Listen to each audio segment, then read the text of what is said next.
ग्वालियर यहाँ का किला खूबसूरत तो है ही, साथ में देश के गिने-चुने किलों में से, बड़े किलों में से इनका नाम आता है। साथ में ग्वालियर को ही म्यूजिक सिटी कहा जाता है, यानी कि संगीत का शहर कहा जाता है, क्योंकि तान सिंह का मकबरा यहीं पर है। तो चलिए आज घूमते हैं ग्वालियर, एक-एक बारीक से बारीक जानकारी दूँगा जो आपको जाननी चाहिए। सिर्फ कब, कहाँ, कैसे नहीं, वो भी सवाल बताऊँगा जो आपके दिमाग में चलते हैं और यूट्यूब पे आप ढूँढते रहते हो, उनका जवाब नहीं मिलता है। तो चलिए शुरू करते हैं। इसके किसी कोने में हो, आपको ग्वालियर स्टेशन आना होगा। ग्वालियर स्टेशन चूँकि मध्य प्रदेश में पड़ता है, तो यहाँ कनेक्टिविटी बहुत ही अच्छी है। देश के किसी भी राज्य से आपको यहाँ के लिए ट्रेन मिल जाएगी। देखिए मैं ट्रेन से इसलिए कहता हूँ ना, क्योंकि ट्रेन से आने का फ़ायदा होता है। ज़्यादातर बस अड्डे या फिर ऑटो वाले, होटल्स, खाने पीने की चीज़ स्टेशन के पास मिल जाती हैं, तो आसानी से आपको, मतलब मिडिल क्लास वो जो है आसानी से सर्वाइव हो जाता है। तो और ग्वालियर में तो और अच्छा है, क्योंकि ग्वालियर का किला जो है ना बहुत ही नज़दीक है स्टेशन से। तो देखिए ग्वालियर एक छोटा शहर है, बहुत मतलब बड़ा शहर नहीं है। ग्वालियर जैसे ही उतरते हो आप, तो वहाँ पे आपको स्टेशन के बाहर ही से ऑटो मिलेगा जो आपको ग्वालियर फोर्ट तक छोड़ देंगे लोग। लेकिन अगर आप रुकना चाहते हैं ग्वालियर में, तो ग्वालियर स्टेशन के बाहर ही बहुत सारे होटल बने हुए हैं। तो यहाँ एक बात बताना चाहूँगा, ग्वालियर में स्टेशन के पास ही आपको होटल लेना है। ध्यान से सुन लीजिएगा, स्टेशन के पास ही लेना है। पूरे शहर घूम जाओगे ना आप, तो वहाँ पे होटल बहुत महंगे मिलेंगे, लेकिन स्टेशन के पास 1000, 1200, 800, 700 में आपको होटल मिल जाएंगे। उसके बाद ग्वालियर स्टेशन से ही आपको ग्वालियर फोर्ट के लिए मतलब ऑटो मिल जाएगा। वो 20 रुपये 30 रुपये चार्ज करते हैं और सीधे के सीधे आपको ग्वालियर फोर्ट तक छोड़ देंगे। ध्यान रखिएगा कि ग्वालियर में नेटवर्क का कोई इशू तो रहता नहीं है, लेकिन वहाँ पे जो आप ऑनलाइन रैपिडो, उबर या फिर ये सब करते हो ना, बुकिंग नहीं होती है वहाँ पे। हाँ, ऑनलाइन होटल जरूर मिल जाएगा आपको। तो सुबह सुबह जैसे ही उतरते हो आप ग्वालियर, तो आपने होटल अगर ले लिया है तो होटल ले लो, और उसके बाद आप निकल जाओ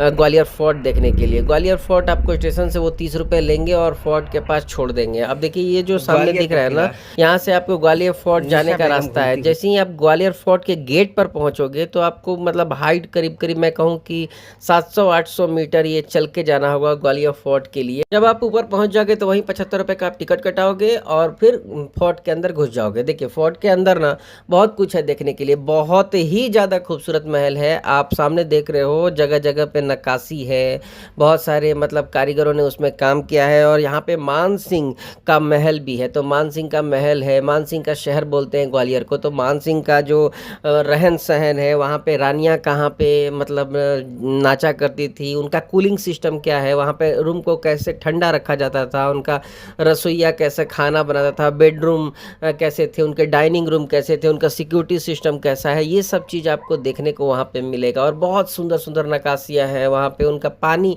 कहाँ से वो लोग पीते थे, ये सब चीज़ें वहाँ पे देखने को मिलेगा। छोटा नहीं है, बहुत बड़ा है। पूरा महल में कम से कम आपको घूमने में 2 घंटे लग जाएंगे। और जगह जगह पे आपको लिखा हुआ भी मिलेगा कि हाँ यहाँ पे ये करते थे, यहाँ पे राजा खाना बनता था, जो भी है उनका सब चीज़ वहाँ लिखा हुआ आपको मिलेगा। तो आप सारे जगह पे जा सकते हैं, कोई दिक्कत नहीं है।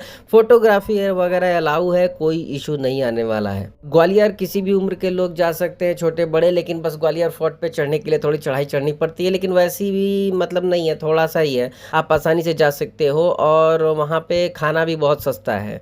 तो चलिए आगे बढ़ते हैं। ग्वालियर फोर्ट आपने देख लिया, बहुत ही अच्छा लगता है, साफ़ सुथरा है, गवर्नमेंट ने उसको बना करके रखा है। 6 बजे शाम को वहाँ पे लाइट शो भी होता है, तो वो भी आप देख सकते हो। उसका अलग से आपको किराया 100-150 रुपये लेते हैं, लेकिन बहुत ही खूबसूरत महल है, किला है, और नक्काशियाँ तो देखने लायक है और बहुत अच्छा है। साफ़ तो बहुत ही अच्छा लगा के रखा है, सेल्फी पॉइंट्स भी बने हुए हैं, तो कोई परेशानी भी नहीं होगी आपको। पानी पीने के लिए भी मिल जाएगा। हाँ, उसमें आप गंदा नहीं कर सकते, उसमें कुछ खाने पीने की चीज़ें नहीं बिकती है। ग्वालियर फोर्ट से जैसे ही बाहर निकलोगे, आपको बगल में ही सास बहू मंदिर भी है और साथ में तेली का मंदिर भी है। सास बहू मंदिर उसको बोलते हैं ऐसा। 2 मंदिर वहीं पे है, सामने देख रहे हो आप, एक सास का है, एक बहू का है। लेकिन जैसा कि मतलब पहले मतलब यहाँ के जानकार लोग बताते हैं कि इस मंदिर का नाम सहस्त्र बाहू मंदिर था, लेकिन धीरे धीरे स्थानीय लोगों ने उसका नाम बिगाड़ के सास बहू मंदिर रख दिया। और थोड़ा सा ही आगे बढ़ोगे तो तेली का तेल मंदिर है, तो ये भी मंदिर आप देख सकते हो। तो तीनों एक ही लाइन में है और ज़्यादा दूर दूर नहीं है, बहुत ही आसानी से आप देख सकते हो इसको। तीनों जगह पे सिक्योरिटी गार्ड्स रहते हैं, साफ़ सफाई रहती है, तो मतलब सफाई रखने में भी सहयोग करें आप, ज़्यादा अच्छा रहेगा। तो चलिए आगे बढ़ते हैं। ग्वालियर में जय विला पैलेस भी है, एक बहुत बड़ा मंदिर है, सिंधिया वंशज जो हैं उनका एक म्यूज़ियम भी है उसमें, जय विला पैलेस है, उसमें एक म्यूज़ियम भी है, बहुत ही बड़ा महल है, बहुत ही खूबसूरत महल है। अंदर में आपको हथियार और ये सब देखने को मिल जाएगा जो पुराने शहर के पुराने ज़माने के थे, सिंधिया वंशज के, तो वो सब आपको देखने को मिलेगा। अगले पॉइंट की बात करें तो मोहम्मद गौज़ का वहाँ मकबरा भी है, जहाँ पे जिसको तानसेन का भी मकबरा बोलते हैं लोग, वहीं पे है, उसी में है। तो मोहम्मद गौस भी मकबरा है और तानसेन का मकबरा भी वहीं पे है, लेकिन थोड़े जाने का रास्ता टेढ़ा मेढ़ा है, वो आपको देखना पड़ेगा, गली गली से आप मैप से भी जा सकते हो, लेकिन बहुत बड़ा ये मकबरा है। जगह जगह यहाँ पे गार्डन लगा है, अंदर जाते हो भीड़ बहुत ज़्यादा नहीं होती है, आसानी से आप जा सकते हो, बहुत ही पॉजिटिव वाइब्स आती है अंदर जा करके, बहुत अच्छा लगता है।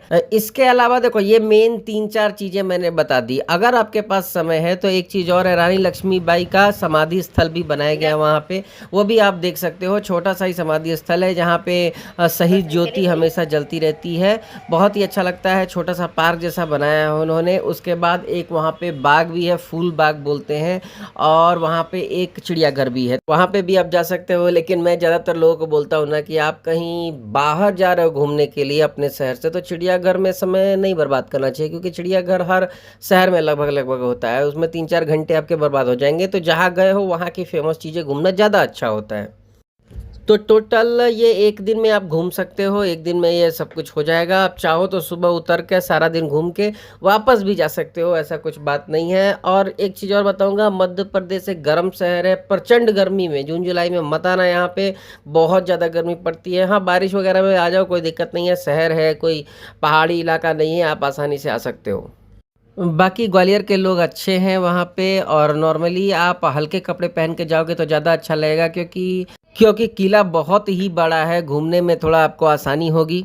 इनकी शुरुआत जल्दी करें वहाँ पे तो ज़्यादा अच्छा है। ट्रांसपोर्टेशन की बात करें तो वहाँ 10-10, 20-20 रुपए दे के आप जा सकते हो, मतलब ऐसा आप बुकिंग करने की ज़रूरत नहीं है। ऐसे बुक करने के लिए तो भाई महंगा, आप 3,000 4,000 दे दो, वो पूरा पूरा घुमा देंगे। लेकिन मैं ये कहता हूँ कि 20 रुपये 10 रुपये दे के लोकल ट्रांसपोर्टेशन से जाओगे तो कोई दिक्कत नहीं होगी। सामान ले जाने की बात करूँ तो वहाँ पे हल्के कपड़े लेके जाना, दवाइयाँ वगैरह आप रखते हो या बच्चे आपके साथ छोटे हैं तो उनकी दवाइयाँ, बूढ़ों की दवाइयाँ ले लेना अगर कोई जा रहा है तो। और चद्दर वगैरह आप रख लेना साथ में, अगर एक सैनिटाइजर है तो ले लेना। छाता अगर गर्मी के दिन में जा रहे हो आप तो ले जाना मत भूलना। और बच्चे छोटे हैं तो उनके डाइपर, और अगर आप बेबी बैग जिसमें बेबी को ढोया जाता है वो ले लोगे तो ज़्यादा अच्छा रहेगा, अगर छोटे बच्चे हैं गोदी वाले तो ये कंप्लीट इन्फॉर्मेशन हो गई आपके ग्वालियर घूमने की। अगर कोई भी जगह छूट गई हो या आपकी लगता है कि कोई इन्फॉर्मेशन छूट गई हो तो आप कमेंट में पूछ सकते हो, मैं छोटी से छोटी जानकारी देने की कोशिश करता हूँ। चैनल को सब्सक्राइब कर लीजिए अगर जानकारी अच्छी लगी हो तो। Thank you.